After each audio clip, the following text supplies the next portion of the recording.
les amis, c'est Fichier c'était pour une nouvelle vidéo. Donc je suis pas accompagnée de Malik. Juste, oui voilà, c'était la petite précision.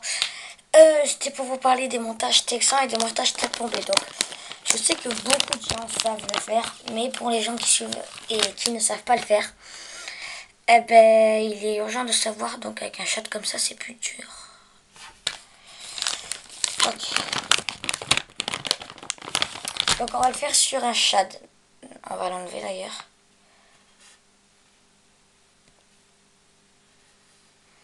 Donc, on peut pas dire que c'est super simple, mais c'est pas non plus facile.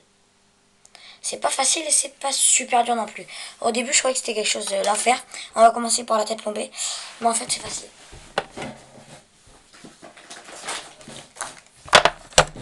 Pour la tête plombée, ça va. La tête plombée, c'est le plus facile, je trouve. Celle-là, elle est démontée. Je pense que ce n'est pas des plus grosses. Donc, on va le faire avec un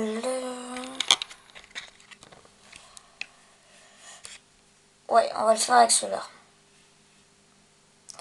Donc, vous la placez comme ceci. Donc, je sais pas si on voit bien la caméra, claque. Vous le mettez sans le mettre, hein. Vous l'accrochez pas, vous regardez, ça doit sortir à peu près où. Et après, le but, c'est de bien la faire sortir, puis à l'endroit où vous voulez. Il faut la faire sortir à peu près au milieu du poisson. Donc, vous l'enfoncez bien.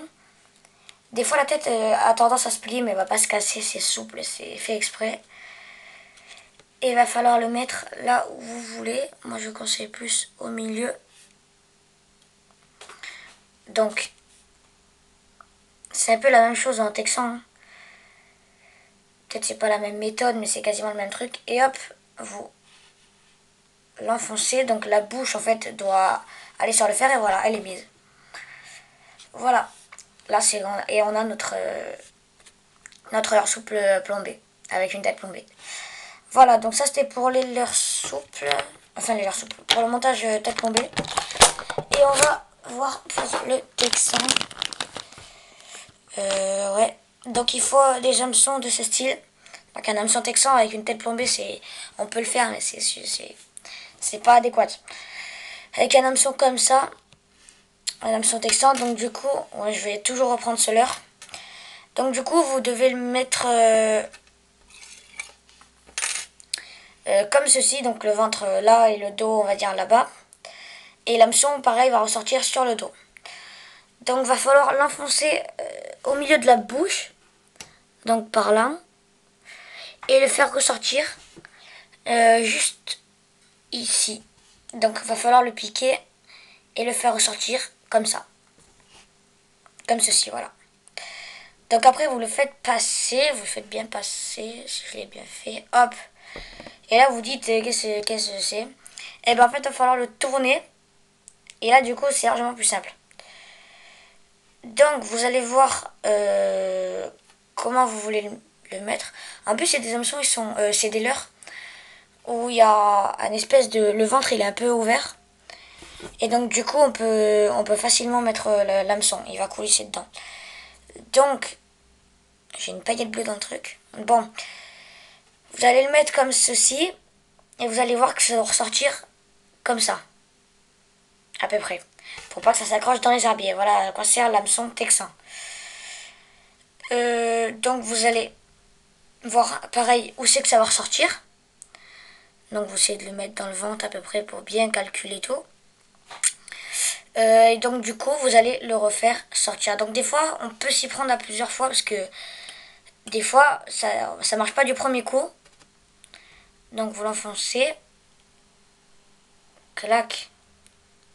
Faut l'enfoncer dedans, donc ça ressemble à ça. Et là je crois que je l'ai... Voilà. Je pense que je vais devoir m'y reprendre. Ah non, ça va.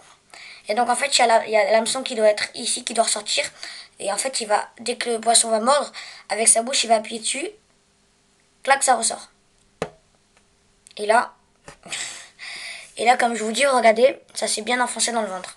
Et là ça se remet tout seul. Vous voyez, clac, vous appuyez, hop. Et là, ça se remet tout seul. Au moins là ça sort pas, vous voyez l'hameçon. Et dès que le brochet va le prendre, vous allez ferrer, il faut qu'il appuie et hop. Donc un hameçon texan, ça passe dans les herbiers sans s'accrocher. Mais le désavantage, c'est que la plupart du temps, ça va pas super bien se piquer. Donc c'est très dur de le piquer, mais normalement, la plupart du temps, c'est mieux en tête bombée, vous êtes plus sûr de, vous allez décrocher moins. Mais et là, vous allez en rater plus et en décrocher plus. Mais bon, ça passe dans les herbiers, et dans les herbiers, vous pouvez attirer plus de poissons, donc du coup, c'est presque égal à leur soupe, tête plombée. Donc voilà. Moi, je l'utilise surtout en bordure, dans les herbiers de bordure. S'il y a quelques perches qui passent, bon, des belles perches, et des brocs. Voilà. Donc voilà, c'était la fin de cette vidéo. J'espère qu'elle vous aura plu. N'hésitez pas à partager, à vous abonner si ce n'est pas déjà fait. Et à lâcher un like que si ça vous a plu. Si ça vous a pas plu, dites-le dans les commentaires. Et dites-moi si vous voulez savoir comment faire ci, comment faire ça sur la pêche. Fais une vidéo session brochet.